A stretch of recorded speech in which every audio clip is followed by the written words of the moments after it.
ఎవ్వరు పార్టీ మారినా ఉప ఎన్నికలు రావు. అసెంబ్లీలో సంచలన వ్యాఖ్యలు చేసిన సీఎం రేవంత్ రెడ్డి, వారు అటు నుంచి ఇటు వచ్చినా ఉప ఎన్నికలు వచ్చే అవకాశమే లేదు. సభ్యులు ఆందోళన చెందాల్సిన పని లేదు. అంశం సుప్రీంకోర్టులో ఉన్నా నేను మాట్లాడొచ్చు. ఈ సభ నాకు ఇమ్యూనిటీ పవర్ ఇస్తుంది. బయట మాట్లాడొద్దు, కానీ ఇక్కడ మాట్లాడొచ్చు. ఎట్టి పరిస్థితుల్లోనూ ఉప ఎన్నికలు రావన్నటువంటి రేవంత్ రెడ్డి సుప్రీంకోర్టులో తీవ్ర స్థాయిలో ఉన్నది కేసు. అసలు మాట్లాడకూడదు దాని గురించి. కోర్టులో కేసు నడుస్తూ ఉందనంటే దాని గురించి బయట ఎవ్వరూ మాట్లాడొద్దు.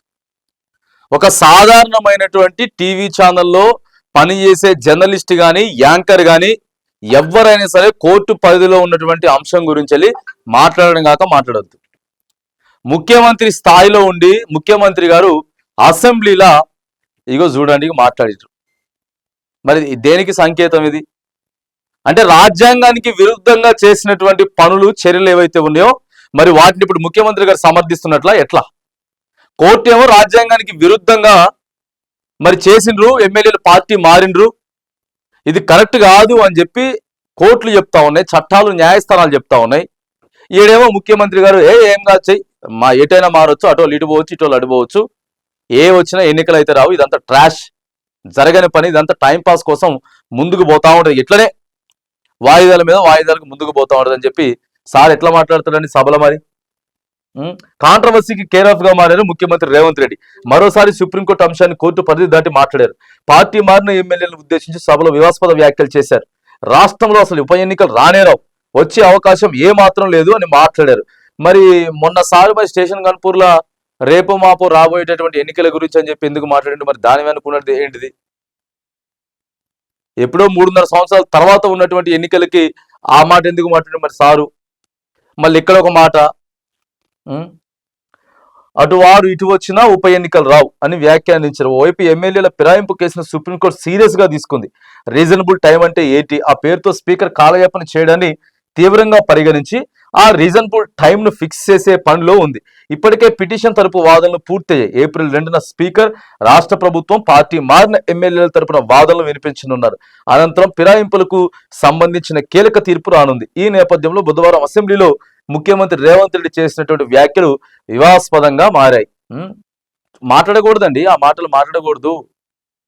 అది కోర్టు పరిధిలో ఉన్నది, కోర్టే చూసుకుంటది, న్యాయస్థానాలు చూసుకుంటాయి అని చెప్పి మాట్లాడాలి. కానీ ఎన్నికలు రావు అనేసి ఎక్కడ మనం తెగేది చెప్తాం?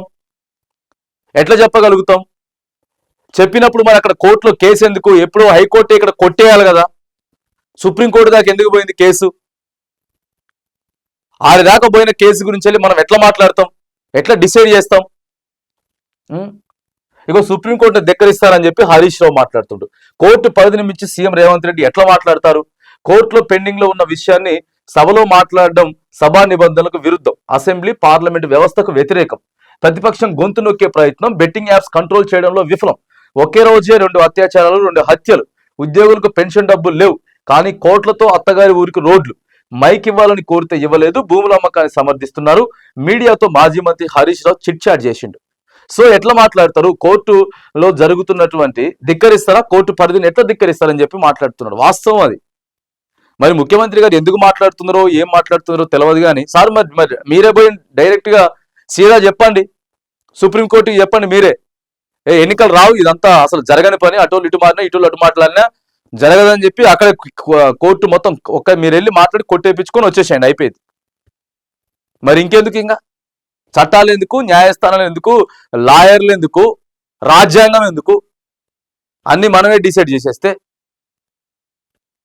సో ఏదేమైనా కానీ కొంత కాంట్రవర్సీగా అయితే మారుతా ఉన్నది. నిన్న ముఖ్యమంత్రి రేవంత్ రెడ్డి గారు మాట్లాడినటువంటి మాటలు, ఎవరు పార్టీ మారినా ఉప ఎన్నికలు రావు అనేటటువంటి ఇదే ఉప ఎన్నికలకు సంబంధించిన ఏదైతే ఉందో ముఖ్యమంత్రి గారు రావు ఎన్నికలు అని చెప్పి చెప్పడం మాత్రం అది కరెక్ట్ అయితే కాదు. కోర్టు పరిధిలో ఉన్నదాన్ని ఖచ్చితంగా ఎవరైనా సరే, అది ప్రధానమంత్రి గారైనా సరే, ఖచ్చితంగా రాజ్యాంగాన్ని, చట్టాలను, న్యాయస్థానాలను గౌరవించి ఆ పరిధిలోనే మాట్లాడాలి.